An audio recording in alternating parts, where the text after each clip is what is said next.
She believed repairing bikes would be her escape, a chance to demonstrate her skill, her determination, her value. But the instant she laid hands on the wrong motorcycle, her life became a whirlwind she never anticipated. A black girl mechanic, working twice as hard only to be considered half as serious, was suddenly thrust into the middle of a whirlwind nobody anticipated. The question wasn't so much if she'd lose her job. It was if she'd lose her dignity. And what she did afterwards left everyone in awe. For most, a garage was merely a room full of oil spots and the rumble of motors. But for her, it was home, a room where each turn of the wrench, each bolt tightened, held a fragment of her dream. She had climbed from the broom where she first began to earning the admiration of a few devoted customers who looked beyond her age, her gender, and her color. But with every compliment, there was always doubt, whispers, and sidelong glances, reminding her that the battle for acceptance never did end. And yet, she arrived daily, intent on demonstrating that she belonged. What she didn't realize was that one bike through those garage doors would trigger a series of events that would challenge all she had established. The day began like any other. She was elbow-deep in grease, sleeves rolled above her elbows, intent on the comfortable cadence of her work. And then, the sound. The rev of an engine drowning out all the other noise in the garage. Heads swiveled as the motorcycle came rolling in, black and chrome, emblazoned with the distinctive emblem of a well-known motorcycle gang. To most, it was an omen. To her, it was a challenge. Without hesitation, she walked forward, prepared to demonstrate her proficiency.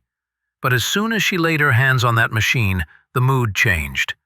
The whispering started. She can't do that. They'll never leave it in her hands. Each remark sliced hard, but she pressed on, tightening bolts, turning valves, firm in her work. She knew engines didn't know color or gender. Metal gave the same message regardless of who heard. But she could sense the heaviness of eyes upon her back, questioning, waiting for her to slip. When the work was finished, the bicycle purred like new. For an instant, there was pride in her chest. But before she could breathe out, the storm broke. The owner did not thank her. He sneered instead, his voice full of contempt. "Who told you to lay hands on my bike?" The garage was silent, all eyes stopped on her. She talked on calmly, saying it had been in need of repair, that she had corrected what others hadn't ventured to handle. But he didn't observe skill, he observed defiance. What should have been praise turned into accusation. He claimed she'd scratched the paint, loosened the bolts, that she'd ruined what wasn't hers to touch. The other mechanics looked away, unwilling to intervene. In seconds, the months of sweat and late nights she had poured into this place seemed to crumble. And then came the blow she wasn't prepared for. The manager's voice, cold and final. "You're done here.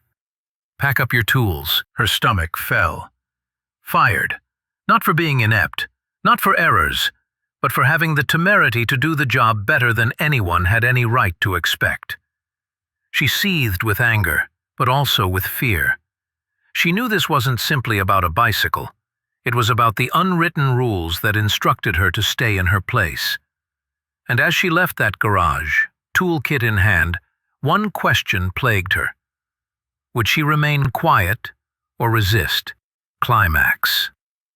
The news traveled faster than she could have imagined. Within a day, whispers became stares, and stares became open hostility. Word was out. The girl mechanic had disdained the wrong man, the wrong club, the wrong world. She couldn't even walk down the street without feeling the sting of judgment. Customers she used to greet with a smile now crossed the road to get away from her. Her second home, the garage, slammed its doors in her face. But the final straw was when she came back to get her last paycheck. She stepped across the garage doors, head held high, to have the biker waiting for her, his gang standing like a wall behind him. Their chuckles were low, slicing to shame. He nodded toward the bike she'd repaired, shining under the lights, purring better than ever before. "You saved this machine? You destroyed it, like you destroy everything." The words sliced deeper than any knife. She attempted to say something, to defend herself, but her manager's silence was more deafening than any slur. Nobody intervened. Nobody spoke. She wasn't merely fired. She was erased, her reputation annihilated before she could breathe a word.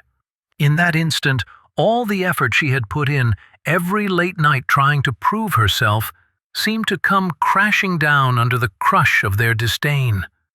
She understood it wasn't about the bike, after all. It was about control, about reminding her where she belonged.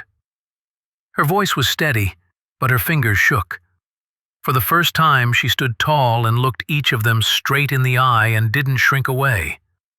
The air felt thick with tension, silence drawn out like a strand pulled too tight. What she had to say now would not only determine her future, but rock the room she stood in. Her voice sliced through the silence with the coldness of steel. She would not apologize, would not bow her head, would not be defined by their lies.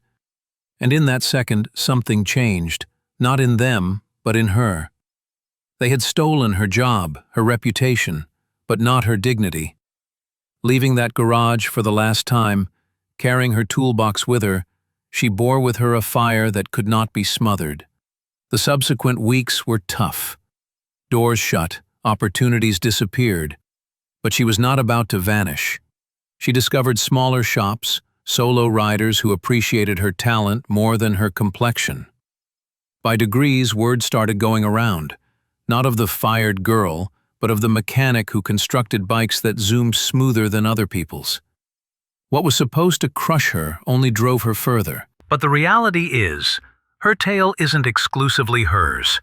It resonates with every Black employee let go before they were able to demonstrate their merit, with every woman stifled before her voice was uttered, with every individual forced to bear double the burden just to be regarded as equal.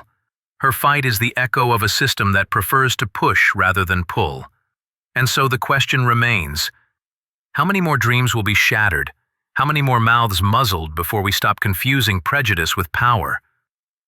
This isn't her alone. It's a reminder, a warning, and a call. Because the next time a person like her is pushed out, it won't just prove their strength, it will prove ours. Will we turn away, or finally stand up and say enough?